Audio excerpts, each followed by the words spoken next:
Hello everyone, I have in front of me another box which of course is going to get unboxed. As always, I'll whiz through the unboxing, only picking up on the main points and then set this up with my Mac, and at the end I'll give you my initial thoughts. But before we begin, I want you to know that this has been sent by Gearbest, and as always I'm not going to allow that to cloud my true and honest opinions. My channel was built with honesty from day one and I intend to keep it that way at all costs. So what am I unboxing?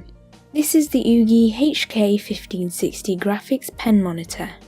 Let me give you a quick rundown of the specs here. The screen size is all in the model number. This HK1560 is no other than 15.6 inches IPS screen with a display resolution of 1920 by 1080. It has pressure sensitivity of 2048 levels, which is a very decent amount.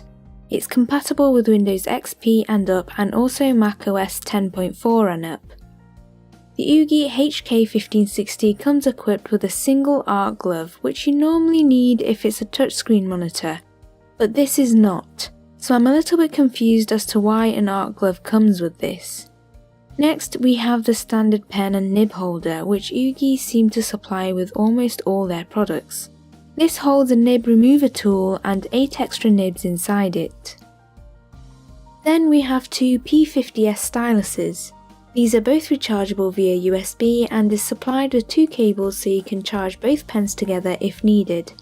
Finally, there's the 3 connection cables, the HDMI cables which transfer the screen across from computer to monitor.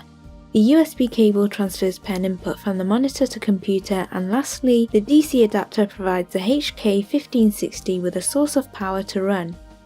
With all that out the way, let's take a closer look at the monitor itself. It came protected with a fair bit of styrofoam in the box, but to protect it further, it has a plastic sleeve which ought to protect it from scratching when being taken out the box. On the back here we have a multi-angle adjustable frame which allows the monitor to be positioned in a wide variety of angles. I'll go into more detail on that in the full review. The stand is fitted with a few screws. The stand can be taken off in order to fit the monitor onto a monitor arm, which could potentially allow the monitor to be adjusted to a huge variety of angles and positions. Nowhere on Ugee's website does it mention that this monitor includes a screen protector. However, on Gearbest, which is where this monitor comes from, it does mention that a screen protector comes as a free gift. What they don't tell you is that it's a matte glass screen protector. I'm really glad it comes with this matte protector. You don't get the same colour vibrancy as gloss screens, but majority of artists would agree that when it comes to drawing, matte has many advantages over gloss. The overall look and feel of the Ugee HK1560 reminds me of when I had my Wacom Cintiq Pro earlier this year. Let's move on to the setup. On the right side of the monitor are 3 connection ports. The bottom one for the DC power cable, middle port is for the USB connection, and the top is for the HDMI connection. The other end of the HDMI and USB cables need to go into the corresponding ports on the computer or laptop. Finally, I've put the cable ties back on to wrap up the excess cables neatly. I hate having untidy cables. Next, we need to think about getting the drivers installed. The driver CD came in the box along with an instruction manual and a thank you card for purchasing. Behind this card, Ugee have left their contact details. The instruction manual runs through on how to operate the device from A to Z, but in all honesty, using this pen monitor is all self-explanatory. The CD which comes with this has drivers for both Windows and Mac.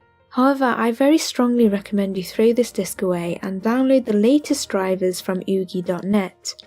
The CD will contain old drivers which will most likely be full of bugs.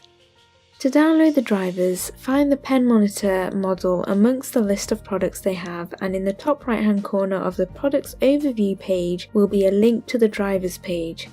Then select the driver which corresponds to the HK1560 model. There will be a Windows version and a Mac version, so be careful to select the right one for your operating system. The driver installation package itself is very small, so should download quickly and won't take too much hard drive space. Now it's time to switch it on. When the monitor is plugged into the mains power, a red LED light should light up on the right hand side of the screen. The power button is located to the right, along with some more buttons used for monitor settings. I'll talk more about those a little bit later. The monitor takes a few seconds to switch on once the power button has been pressed. Once the screen is on, it should mirror the computer screen. The screen can be used as a separate display as well. When running the HK1560 on your computer, it's important to go into the tablet settings and calibrate on the calibration tab. The stylus has two buttons which can be set in the settings window. By default, one is to toggle the eraser and the other is for right clicks. Finally, you can change the presser sensitivity to suit how you draw best. If you're someone who draws with a light hand, you might find keeping the notch on the bar to the left more preferable, while heavy-handed users may want to slide towards the right. Now let me try to explain the settings buttons for the monitor.